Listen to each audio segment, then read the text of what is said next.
Here are some thoughts for the opposition party leaders in India.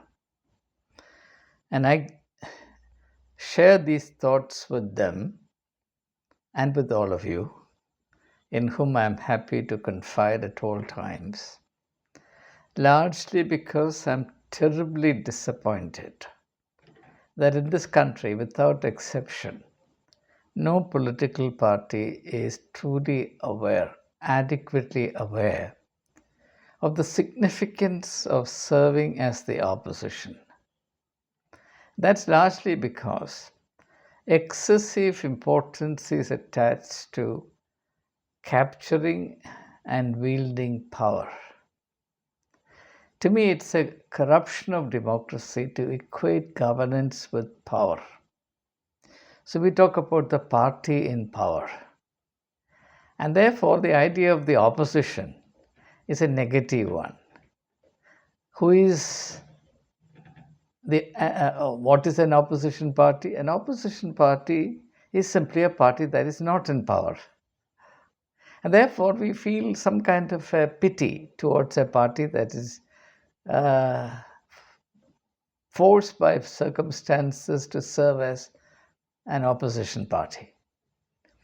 Whereas, if we have any sense of history at all, we will realize that especially in a democratic country, and even beyond that, even before the birth of democracy, serving as the opposing force, to put it in the most general terms, or in the political format as serving as a political party, is a great vocation which is of profound importance. And it's high time that opposition parties in this country understood the historical significance of the role that they're called upon to play. And it's because they don't have the faintest clue about this that they are seen bickering all the time, each trying to outwit the other, whereas their professed goal is to dislodge BJP from power at the center and maybe from various states where they govern. They end up instead by fighting each other, as has been seen it again with sickening regularity in the seat scaring squabbles in Maharashtra, as well as in other places. Haryana, for example, where the Congress and the AAP, in spite of their professed intention to fight together, failed to arrive at uh, even a modicum of electoral adjustment. Now, in order to arrive at some understanding of the great significance of being in the opposition, let me cite one or two examples from history. In such matters, nothing helps more than history does, a great sense of history. And I wish the opposition parties in this country, and I particularly refer to Rahul Gandhi, had a slightly better sense of history. This surprises me because, to the best of my knowledge, Rahul Gandhi is a very voracious reader. He is a very competent reader, much like his mother, Sonia Gandhi, who for a long time was ridiculed by the BJP spokespersons as a reader rather than a leader, as though it's a disqualification to be a reader, a disqualification to be a leader if one is a good reader. I don't understand this formula at all. Whereas, what little sense of history I have tells me that great leaders have also been avid readers. Great leaders have also been avid readers. Now, an example that comes offhand to my memory, it's not a very good example because it's not a noble example.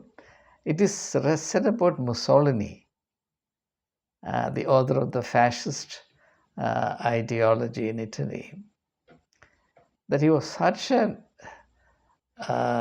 avid, absorbed reader that he could undergo surgery without anesthesia if he is allowed to read a book. He wouldn't know if the scalpel cuts through his flesh if he's reading a book. That was the degree of absorption that Mussolini had. I don't know if this is exaggerated. I don't know if it's legendary, but I remember reading about Mussolini that such was his absorption in the process of reading that surgeons could operate on him if he were allowed to read. So, this idea, a rather silly idea, propagated by the BJP, that being a good reader is a disqualification for being a competent leader. And it needs the poverty, the bankruptcy of this idea must be seen through, and this whole notion must be discarded outright. Now, let me quote a few instances from history. Let me begin with the oldest, Socrates. Socrates served in the format of being in the opposition. He certainly was not like everybody else. He did not toe the official line. He did not imbibe the public opinion, because public opinions prevailed even in those days. There is no period in history which is bereft of public opinion. And the quality of a person's personality is defined by the extent to which a person liberates himself from abject slavery to public opinion, which prevents you from thinking for yourself. And what is your personality worth if you abdicate the right and the freedom to think for yourself in order to formulate a stand which is reflective of your character and your ethical, intellectual, and cultural caliber? So if you are only an undiscriminating consumer of public opinion, the opinion that is manufactured by people you never come face to face with, and you then go on parroting whatever you've heard from these sources, then your personality is rather pathetic. So Socrates thought for himself. He dared to disagree. He dared to cut his own path.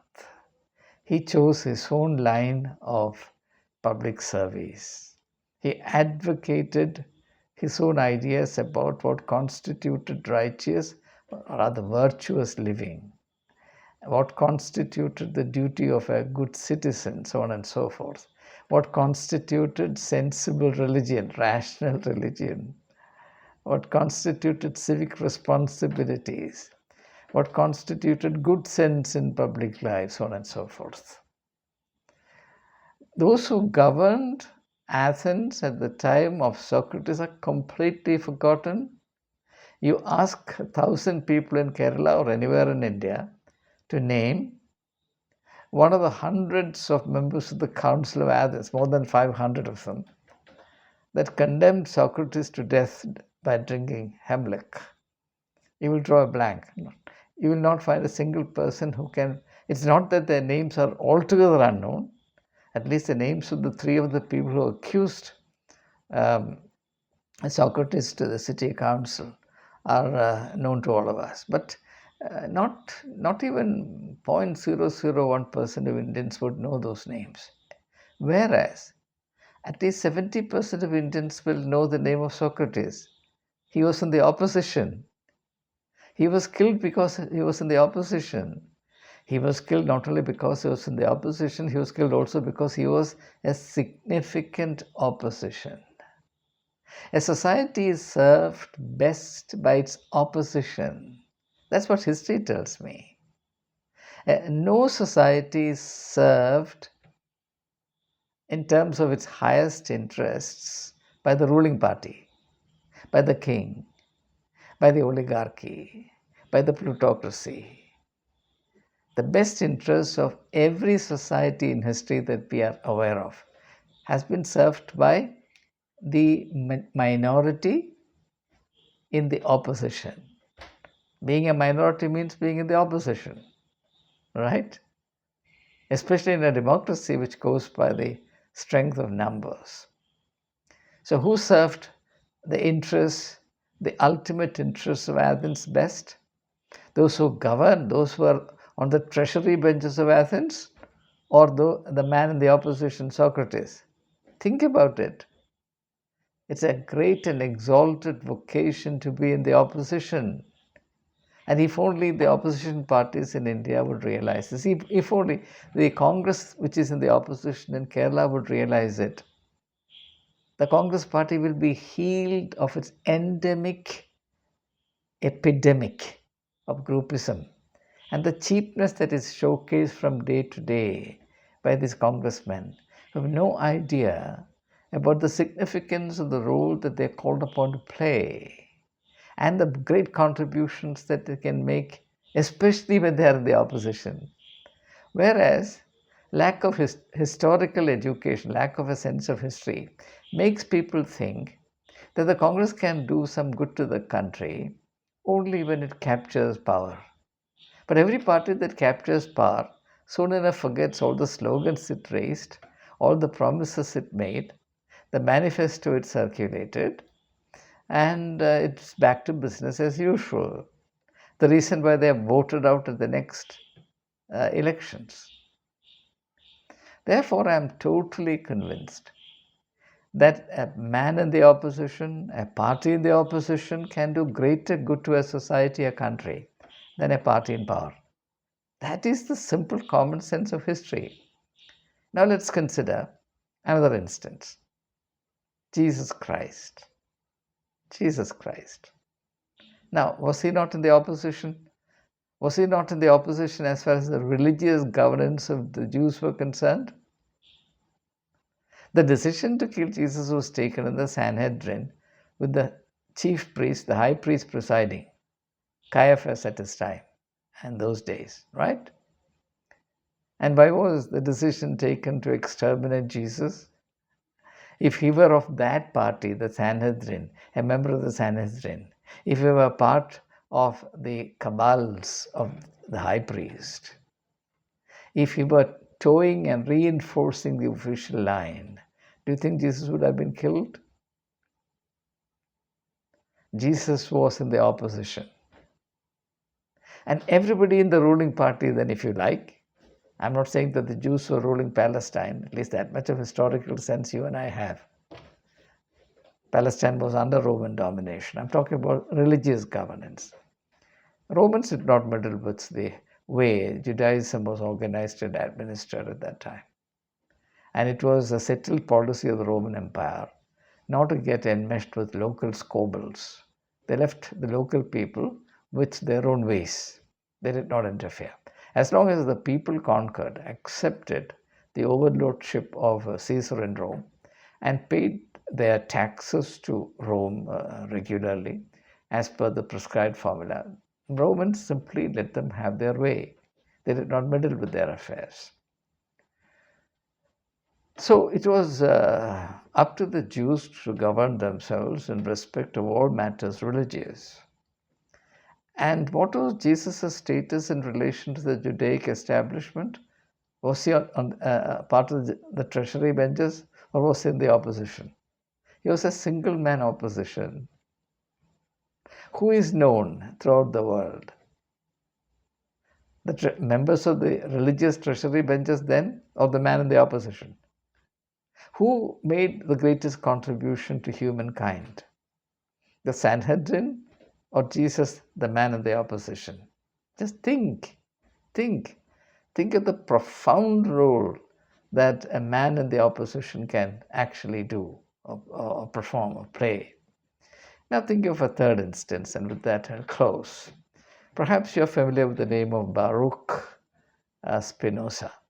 Baruch Spinoza. He was a Jew, the 17th, 18th centuries, that period. He was easily the most outstanding Jewish thinker of the times. He was, if you like, the pride of the flock. There was none who matched Baruch Spinoza in his power of thought, in his philosophical sweep and depth. What happened to him? The Jewish community excommunicated him, cast him out of their midst. Why? Because he was in the opposition. He claimed the right to think for himself rather than toe the official line. And he claimed the right thing for himself not because he was by habit a rebel, but because he had a vision and a range of understanding that the rest of the Jews could not match. He was light years ahead of them. So he was cast out. And tell me, do you know anything about the council, the Jewish council that excommunicated Spinoza? Baruch Spinoza, after he was excommunicated, he became a Catholic and he changed his name from Baruch to Benedict. Benedict. I commend you the works of Spinoza. They're a bit difficult but very interesting, very stupid, particularly his ethical political treatises in 2 volumes.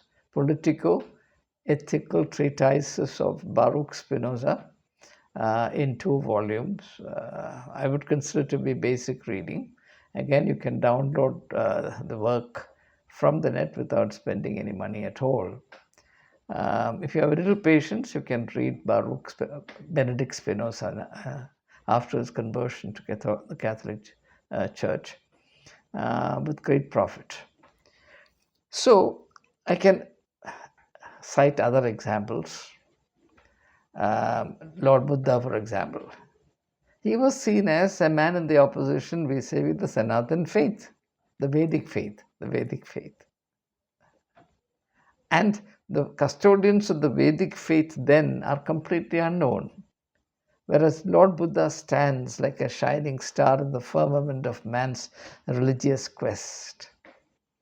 He has done far greater good to humanity at large than the entire jing-bang lot of the custodians of the Vedic religion of the times. Think of any famous person. Think of Nelson Mandela. Even though he was shut up in a prison for 27 years, he's in South Africa, known because of him, respected the world over because of him, than because of the crude animators of the apartheid system. And wasn't Nelson Mandela in the opposition vis-a-vis the apartheid regime, who has made greater and better and profounder contributions to the cause of South Africa and to the spiritual, intellectual, political heritage of humankind? One man is greater than the entire system, isn't it? You can identify hundreds of examples like this. Now, through it all, one idea shines through without any shadow of doubt. It's actually, paradoxically as it might seem, it's of far greater importance that one is in the opposition in terms of the quality and quantum of the contributions that he or she can make as compared to those who are on the treasury benches. This is a fact. But because this is not understood, political parties, particularly in India, conduct themselves in very cheap and obnoxious ways. They fail to make the kind of contributions that they can. As a result, what happens? They fail to gain the respect, the trust, and the confidence of the people at large. If the Congress party could have conducted itself in a more profound, proactive, responsible, and meaningful fashion, say from 2014 onwards, the political map of India would have been very different from what it is today. If the Congress party in Kerala could have conducted itself slightly better, it would have been governing India today. Look at the way the people are now reacting to Rahul Gandhi. Even though I dare say Rahul Gandhi is not aware of what I'm talking about. I wish he had a little more awareness about the great vocation to be in the opposition and the great privilege that goes with it and the incredible opportunities comprehended in being in the opposition. Yes, some intuitive awareness, but his historical sense has not really touched this aspect of it to the best of the evidence available to me. I could be wrong, and I wish I'm wrong. The one thing I would fervently hope for is that the parties in the opposition in India, at this most critical juncture in the continuing evolution of India as a modern nation, become a little more aware of the profundity of the role that historically they are called upon to play, and would therefore discharge their duties and obligations by the country in a far more dignified, purposive, and proactive manner. Actually, the destiny of Indian democracy rests in the hands of the opposition, not in the hands of Modi and Amit Shah, no matter what they think of themselves. This is the simple fact. If only the people in the opposition, the parties in the opposition, would understand this fundamental historical truth, the future of India will be safe. I would say the future of India will be glorious. Will they care to understand? Well, in this matter, your guess is as good as mine. Your guess is as good as mine. So I leave it to you. Jai Hind.